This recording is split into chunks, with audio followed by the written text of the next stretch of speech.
Esses 2 vídeos do Comme Tu Es, a minha ideia era ter passado no final, no nosso encontro. Então, eu não estava assim, com a ideia de passar no início, mas o universo é sábio. E o capítulo é justamente o universo e a ilusão do tempo. É um capítulo muito interessante nesse sentido. E aí eu quero começar pensando o universo com isso aqui. É bem curtinho. É um short. Cadê? Como é que dá play?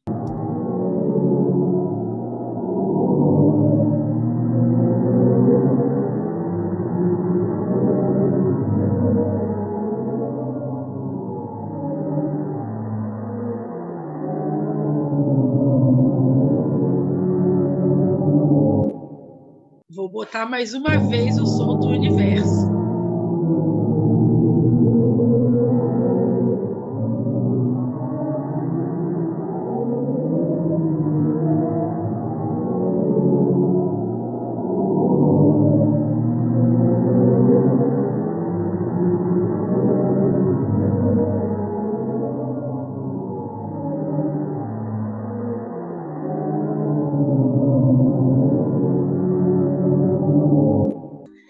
Ouvir o som do universo, né? O som do buraco negro, né? E é bem assustador, né? O buraco negro enquanto o lugar de todas as possibilidades, né? Já que ele é a antimatéria, né? Ele é o vácuo, o nada e o tudo, o lugar da criação. Eu pensei, vou começar com uma meditação sobre o universo, vou fazer alguma coisa assim, mas não. Depois pensei, não, vou trazer esse som, porque o capítulo, ele começa pensando o universo, mas o nome do capítulo é o universo e a ilusão do tempo. Então, isso já nos coloca em alguns lugares interessantes de serem observados, né? E aí, começando assim, de forma bem direta, ele vai dizer que no interior desta vasta unidade cósmica, tudo está ligado, tudo é solidário. E o comportamento do ser humano em relação a si mesmo e ao mundo que o cerca é objeto de regras extremamente precisas, gente. O fluxo contínuo da vida é radical. Nós, hierarquicamente, estamos abaixo disso. E uma outra máxima é que antiguidade é posto. Se a antiguidade é posto, a árvore ela tem uma hierarquia na força vital anterior à nossa. A pedra também. A água, então, nem se diga. Porque todos são elementos do universo, todos têm força vital.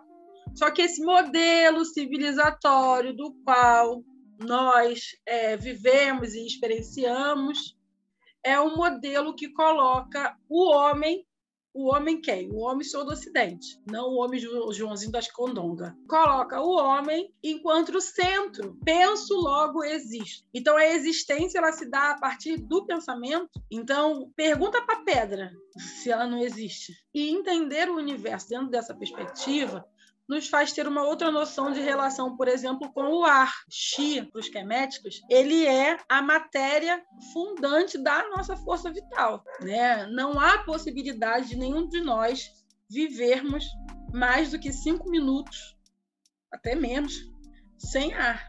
Por que ele é tão poluído, então?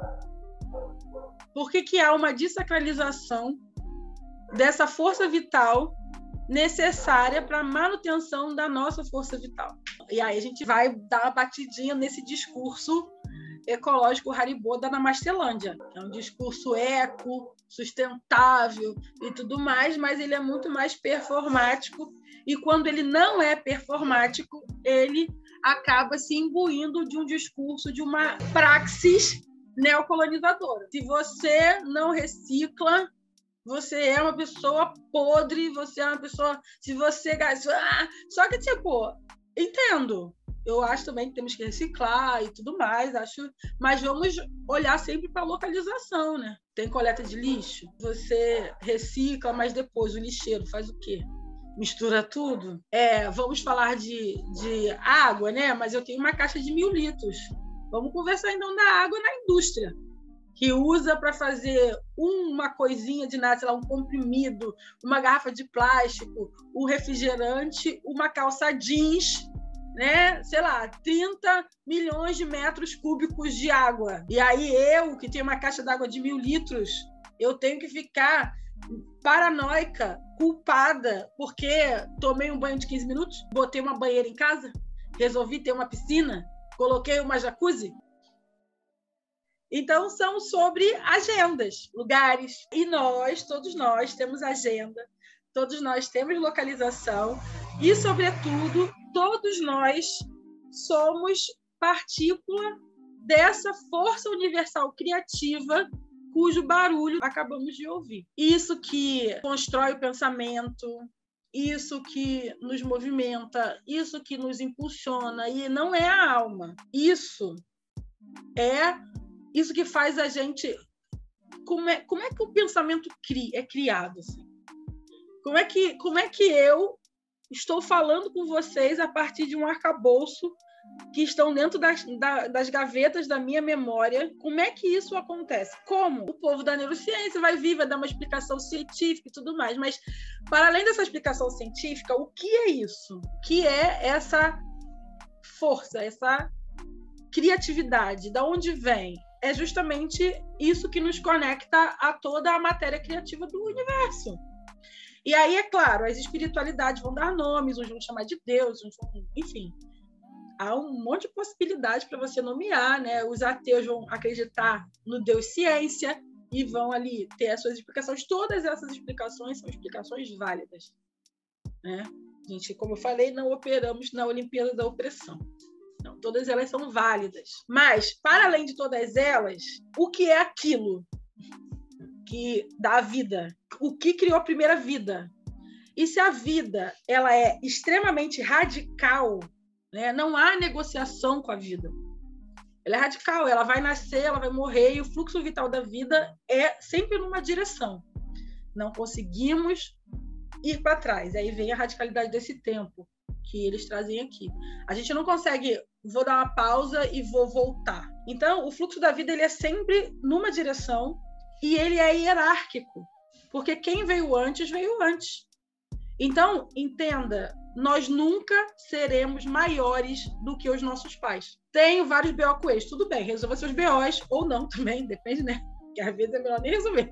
Mas você, hierarquicamente, na lei suprema do universo, que não está vendo BO, não está vendo nada disso. Seu pai, sua mãe, seu avô, sua avó, veio antes. Então tem mais tempo nessa terra, tem mais tempo nessa vida, tem mais sabedoria, chegou aqui primeiro. E nós nunca saberemos quem foram os nossos pais antes do nosso nascimento. Quando eu nasci, minha mãe tinha 34 anos, gente. Já tinha vivido muito nessa vida. Ela pode contar histórias e tal, mas nunca saberei. E é isso, é uma verdade universal. Mas não é universal no sentido ocidental, que é uma imposição. É uma verdade do universo. Veio primeiro. E quando ele traz aqui, no universo não existe grande nem pequeno, e sim a harmonia entre as coisas de tamanhos diferentes, as relações de grandeza não têm nenhum sentido, porque não acrescentam nem diminuem nada. O ser humano não é absolutamente forte, porque, apesar de todas as suas máquinas, não pode impedir a Terra de tremer e engolir milhares de pessoas. E jamais poderá impedir o Sol de atingir a Terra e comê-la, se um leve desequilíbrio se produzir no espaço. A vida é inegociável, assim como a morte, né? Não tem negociação com a morte. Eu espero só que a minha hora esteja muito distante, mas se também estiver próxima, eu vou abraçar, espero que mamãe venha me buscar assim, com muito carinho. E que passe para o outro estado plena. Espero que demore muito. Mas, se tratando de pessoas pretas, pode ser que não demore. A gente não sabe também. Então, diante disso, quero viver da forma mais solar possível, mas, antes de tudo, da forma mais ética e responsável que me cabe, para que eu não seja um agente do mal. A gente leu esse texto aqui ano passado, né? Silvia, Maria José, galera, e o Itna também, Maísa, geral leu esse texto comigo ano passado, né? Que o problema do mal somos nós. E que a nossa responsabilidade é o quê? Não ser um agente do mal. O que é esse mal? É demônio? Não. Esse mal é o desequilíbrio da harmonia do universo. Então, nós não devemos passar nessa existência sendo um agente do caos. Aquele que falseia, aquele que desequilibra, aquele que chega e desarmoniza. Então, a gente, na verdade, enquanto muntus, enquanto sós vivos, enquanto seres humanos, devemos subir a montanha da vida da melhor forma possível. Para que aí sim, quando chegar a nossa vez de ir para o lado de lá, a nossa experiência do lado de cá deixe uma memória virtuosa. E a partir dessa virtuosidade, a gente possa ser entendido também como os ancestrais. Então, nos entendermos em outra agenda, nos permitir estar dentro de outra agenda, dentro de outra localização, é também uma possibilidade de abertura de você se rever e entender qual é a sua localização em relação à desgraça coletiva. E aí eu volto ao como Touré. Você está contribuindo para o problema ou para a solução? Vai lá, Maria José.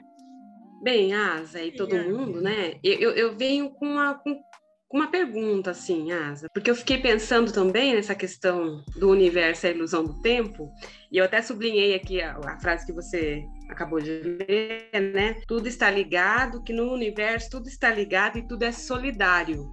Então, isso me atravessou, assim, né? Porque a gente vem travando, né? Sobretudo no Brasil, assim, um momento bem tenso, né? Para todo mundo, ou para boa parte das pessoas, né? Não para todo mundo. A gente sabe que para alguns tá tudo muito bom, né? Tá fluindo, né? Mas para a maioria não. E daí, no parágrafo abaixo, ele diz assim, que você leu também: a violação das regras pode romper o equilíbrio das forças do universo, e esse desequilíbrio vai se manifestar por meio de diversos tipos de distúrbios. E aí, fazendo um paralelo com os 2 vídeos que você passou, né? E aí, o segundo, quando ele fala da questão da mobilização e da organização, aí eu fico pensando assim, Asa e colegas, né? Chegar nesse ponto que a gente chegou, politicamente, socialmente, eticamente, humanamente falando no Brasil, né? Que você vem apontando nas suas falas, nas suas lives, enfim, no seu trabalho como um todo, sobretudo para a população negra, indígena, né? Esse genocídio, né? Liderado pelo Estado, sobretudo. E aí, pensando nessa perspectiva, né, que o autor traz da filosofia africana, ou das filosofias africanas, na sua maioria, entender o tempo e o universo como sendo algo que tudo está ligado e que tudo é solidário, e que, de alguma maneira, se esse desequilíbrio acontece, se essas forças, elas deixam, né, elas sofrem algum desequilíbrio, muitos distúrbios acontecem. Aí eu fico pensando... E aí eu lanço uma questão, né, para a gente pensar juntos e juntas e juntos, enfim. Na nossa trajetória, eu digo nossa, né, do povo preto e do povo indígena também, porque a gente está assistindo todos os dias, né, o genocídio do povo indígena, o genocídio do povo negro e assim, e dado assim como algo, tudo bem. A gente não vê, de alguma maneira, uma luta, né, conta da justiça, por exemplo, na punição desses atos ou no esclarecimento dessas atrocidades, enfim. A gente vê movimentos, como sempre vimos, e, né, o movimento das pessoas envolvidas nesse processo todo, gritando e pedindo por socorro e por justiça. Mas, do ponto de vista do Estado, a gente não percebe isso. Então, fazendo um paralelo com o vídeo, né, do Kwame, aí eu fico pensando assim, essa questão do distúrbio, né, esse desequilíbrio dessa força, porque está muito óbvio que a gente está vivendo um desequilíbrio muito grande, do ponto de vista humanitário, do ponto de vista da Terra, do planeta, e até do universo, né? É um desequilíbrio muito grande, porque as atrocidades, elas são diversas e estão acontecendo em todos os lugares do planeta, né? Então, de alguma maneira, nos falta, como ele disse, nos falta organização, porque mobilização temos.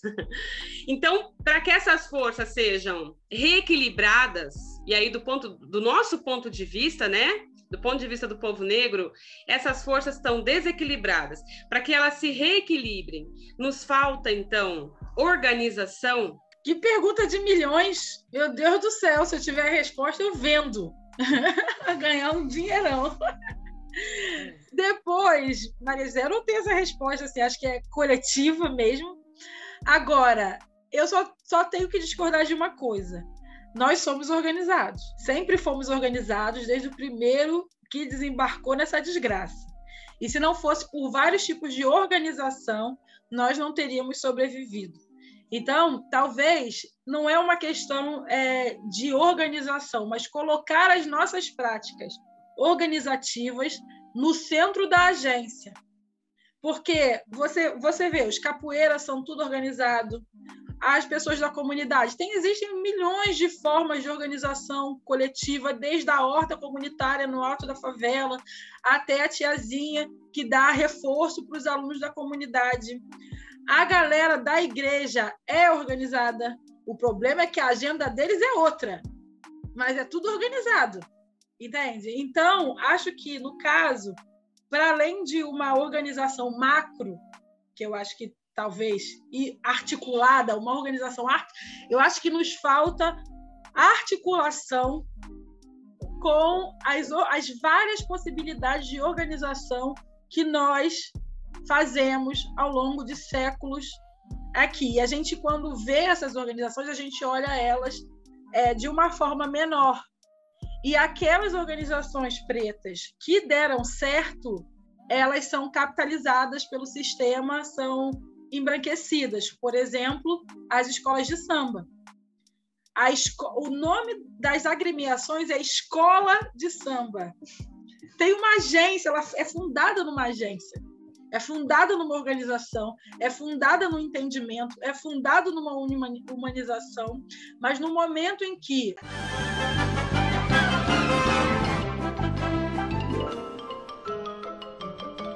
isso é tudo pessoal.